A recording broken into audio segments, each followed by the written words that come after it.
Dự án xây dựng cảng trung chuyển quốc tế ở huyện Cần Giờ cần phải có chính sách, cơ chế riêng để sớm được xây dựng, triển khai, giúp thành phố Hồ Chí Minh tiếp tục giữ vững vai trò là trung tâm logistics của khu vực và châu Á. Đây là ý kiến chung của nhiều đơn vị chuyên gia tại hội thảo đề án nghiên cứu xây dựng cảng trung chuyển quốc tế Cần Giờ do Ủy ban nhân dân thành phố Hồ Chí Minh tổ chức vào chiều nay.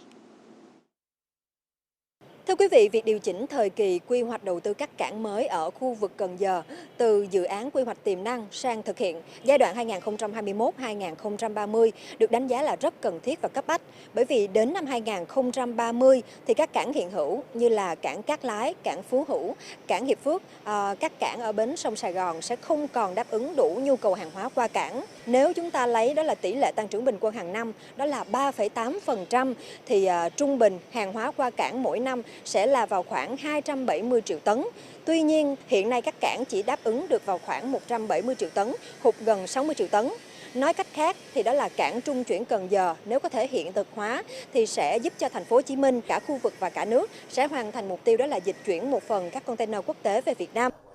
Các ý kiến đều nhận định huyện Cần Giờ là địa phương có điều kiện để phát triển thành cảng cửa ngõ quốc gia và trung chuyển quốc tế trên cơ sở các tiền đề cơ bản như vị trí địa lý, nằm ngay cửa sông Thị Vải Cái Mép, gần với tuyến hàng hải quốc tế từ châu Âu, Trung Đông qua các khu vực Bắc Á và châu Mỹ. Sông Thị Vải Cái Mép giáp cửa biển có đặc điểm sâu, rộng, ít bị bồi lắng, cho phép các tàu có tải trọng lớn ra vào thuận lợi. Thành phố Hồ Chí Minh nằm trong vùng kinh tế trọng điểm phía Nam, do đó, việc gom hàng từ các cảng trong nước và các quốc gia lân cận sẽ rất thuận lợi.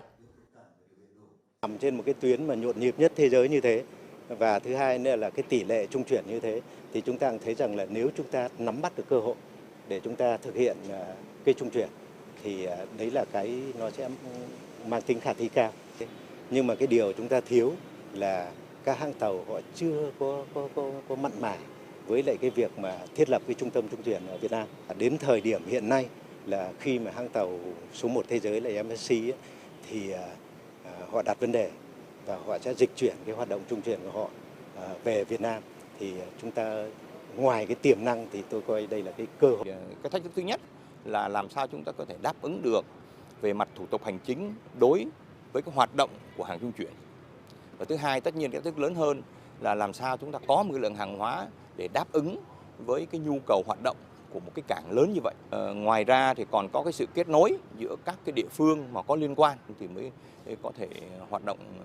thành công. Thưa quý vị, cảng trung chuyển quốc tế Cần Giờ có công suất dự kiến gấp 3 lần so với cảng Cát Lái hiện nay, vào khoảng 16,9 triệu tiêu, được kỳ vọng là sẽ tạo đột phá trong phát triển kinh tế biển của thành phố Hồ Chí Minh. Theo như dự án thì cảng này có chiều dài toàn tuyến vào khoảng 7,2 km, tổng kinh phí hoàn thiện đó là 6 tỷ đô la Mỹ. Khi hoàn thành thì siêu dự án này sẽ giúp thành phố Hồ Chí Minh duy trì vị trí vai trò đó là trung tâm logistics của khu vực và châu Á.